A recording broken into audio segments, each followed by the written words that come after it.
याद रख, मैं हजरत ये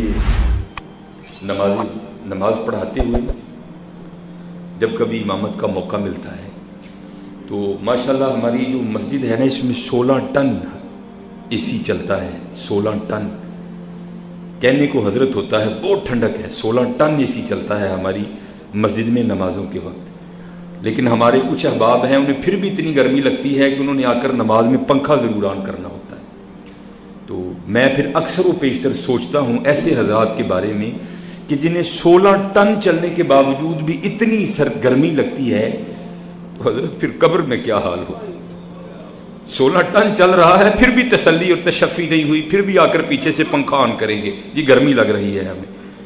तो मेरी रूह कांप जाती है नमाज ही में कि हजरत 16 टन से भी हमें गर्मी लग रही है, 16 टन भी हमारी गर्मी को दूर नहीं कर सका। हाल अच्छा खासा खुला हाल है।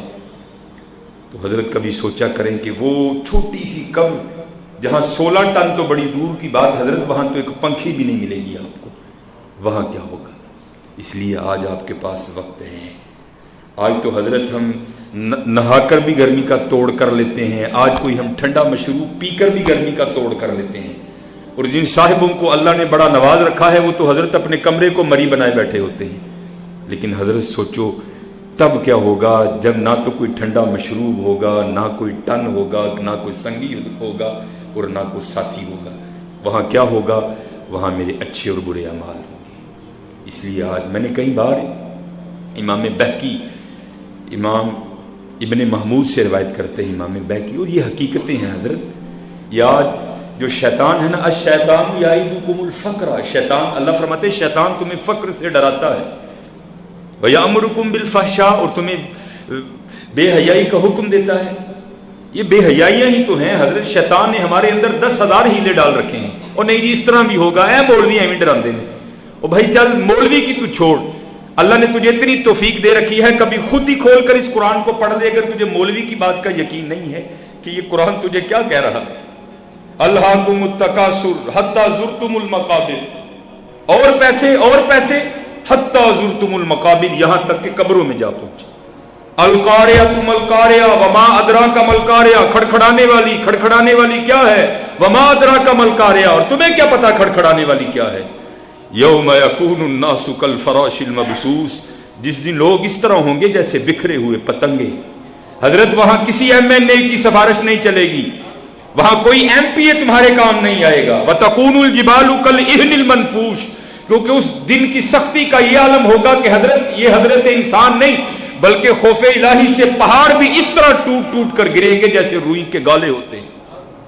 हाँ हजरत, ये किसी मौलवी की बात नहीं है, ये कलाम इलाही है जो हुजूर नबी करीम अलैहिस्सलाम के कल्बे अतहर पे उतरा है। इसलिए ये शैतान के हीले नहीं जी, असी कल्ले नहीं जनाब, सारी दुनिया खराब, जिदू होवेगा हिसाब वो तू देख लांगे। ओ भाई वो तू तो हाजीपुरे के थाने के SHO को हिसाब नहीं देख सकता, उसके सामने भी तेरी टांकें कांपती हैं, तो अल्लाह को हिसाब दे लेगा, तो कैसे हिसाब देगा यार।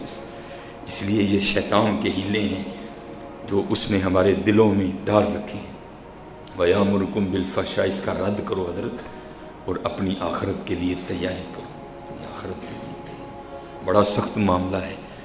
हजरत उस्मान गनी रज़ी अल्लाह ताला ने, जिनको हुजूर 2 नूर अता करके कहते हैं अगर अल्लाह और देता तो एक एक करके सारे उस्मान को अता कर देता। आपके बारे में लिखा है कि आप कब्र पर बैठकर इस तरह रोया करते थे कि रेश मुबारक आपके आंसुओं से तर हो जाती थी, जिनके लिए हुजूर कह रहे हैं कि आज के बाद उस्मान पर कोई मामला नहीं है। उस्मान ने अल्लाह के रसूल को राज़ी कर लिया है, जिनको जन्नत के परमट मिल चुके थे, जिनको हुजूर की जुबान मुबारक से जन्नत के परवाने अता हुए थे। अशरा मुबशरा में तीसरा नाम हजरत सैयदना उस्मान गनी रज़ी अल्लाह ताला अन्हु।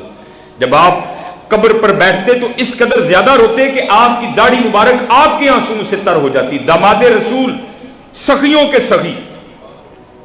किसी ने पूछा हजरत आप इतना क्यों रोते हैं? आपने फरमाया आखिरत की सख्त तरीन घाटियों में से सबसे पहली घाटी कब्र है, और जो जहां कामयाब हो गया वो आगे भी कामयाब हो जाएगा। इसलिए मैं इसको देख देख कर रोता हूं, पता नहीं यहां क्या मामला बनेगा। इसलिए हजरत असी कल्ले नहीं जनाब, सारी दुनिया खराब। खुदा का वास्ता छोड़ दो इन बातों को और अल्लाह के रसूल से लो लगाओ। इब्ने महमूद سے امام بیکی روایت کرتے ہیں کہ یہ حج کے ایام چل رہے ہیں، کہتے ہیں حج ہی کے ایام تھے اور میں حضرت عبداللہ ابن عباس رضی اللہ تعالیٰ عنہ مفسر قرآن، حضور نبی کریم علیہ السلام کے اخی، آپ کے چچا کے بیٹے حضرت عبداللہ ابن عباس رضی اللہ تعالیٰ عنہ، کہتے میں آپ کی خدمت میں بیٹھا تھا تو دو شخص آئے اور ان کے ساتھ ایک مردہ جسم بھی تھا۔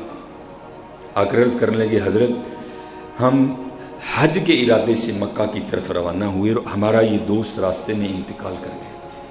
ہم نے اس پر نماز جنازہ پڑھی اور نماز جنازہ پڑھنے کے بعد دفنانے کی نیت سے ہم جب قبر کھودی نا اس کے لیے تو کیا دیکھا اس کی قبر میں ایک سیاہ رنگ کا مہیب سانپ ہے۔ اسی ویکھ لیں گے، تو کیا دیکھے گا بھائی، تو کیا دیکھے گا؟ کہتے ہیں ہم نے اس قبر پر مٹی ڈال دی، پھر دوسری قبر کھودی، جب اس کو رکھنے لگے تو دیکھا اس میں بھی سیاہ رنگ کا مہیب سانپ موجود ہے، ہم نے اس پر بھی مٹی ڈالی، ایک اور قبر کھودی، اس میں بھی سانپ موجود۔ جب ہمیں سمجھ نہیں آئی تو ہم اس کو مکہ اپنے ساتھ ہی لے آئے ہیں۔ آپ حضور نبی کریم علیہ السلام کے مبارک خاندان سے تعلق رکھتے ہیں، آپ ہماری رہنمائی فرمائیں ہم کیا کریں؟ آپ نے فرمایا اگر اس کو دفنانے کی نیت سے ساری روئے زمین بھی کھود ڈالو گے تو اس سانپ کو ہر جگہ موجود پاؤ گے، اس لیے جا کر اس کو سانپ ہی کے ساتھ دفنا دو۔ وہ کہتے ہیں ہم نے جا کر جب قبر کھود دی تو واقعتاً مکہ مکرمہ میں بھی قبر میں وہ سانپ موجود تھا۔ کہتے ہم نے اس کو جیسے ہی رکھا وہ سانپ آ کر اس کے جسم سے لپٹ گیا، ہم نے جلدی جلدی اس کی قبر پہ مٹی ڈال دی۔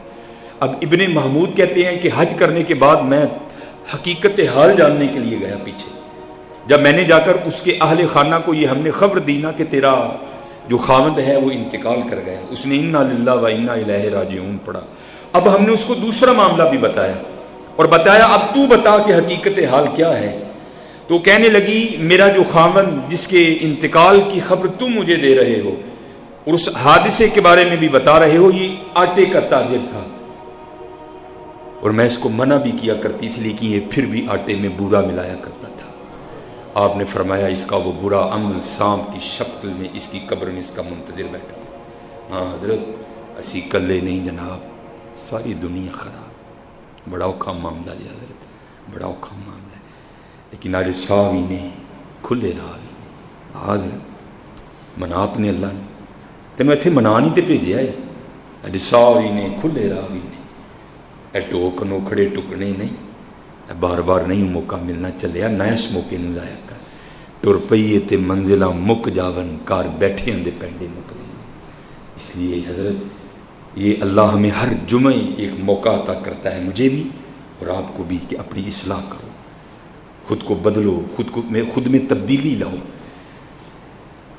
وقت حضرت گزر رہا ہے، بس اتنی تبدیلی ہو رہی ہے کہ داڑھی میں سفید بال بڑھ رہے ہیں، نظریں کمزور پڑ رہی ہیں، پٹھے کمزور ہو رہے ہیں، وہ گرفت اب نہیں رہی، دن بہ دن ڈھیلی پڑتی جا رہی ہے، یہ تبدیلی تو آ رہی ہے، لیکن حضرت ہمارے اعمال میں کوئی تبدیلی نہیں ہے، زبان کی سختی نہیں کم ہوئی،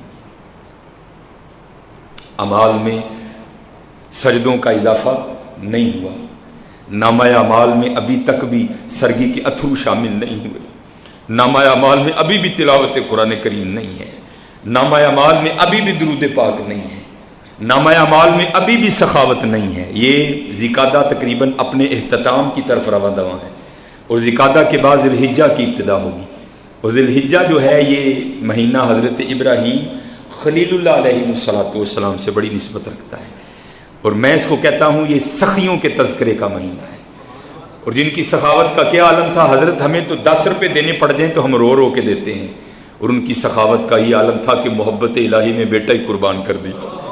وہ تو علیحدہ بات ہے، حضرت چھری کو حکم دے دیا گیا کہ تو نے نہیں چلنا کوئی، آخر آپ نے لکھا ہے کہ آپ نے اس چھری کو پتھر پر دے مارا، جس نے پتھر کو پاش پاش کر دیا۔ آپ نے فرمایا پتھر کو تو کاٹتی ہے لیکن اسماعیل کا گلا جو پتھر کی سختی کے آگے کوئی حیثیت ہی نہیں رکھتا، اس کو کیوں نہیں کاٹتی؟ تو حکم آیا اے اللہ کے خلیل، آپ ایک بار کہتے ہیں کاٹ، وہ 70 بار کہتا ہے نہ کاٹ، اب آپ بتائیں آپ کی مانوں کہ اس کی مانوں؟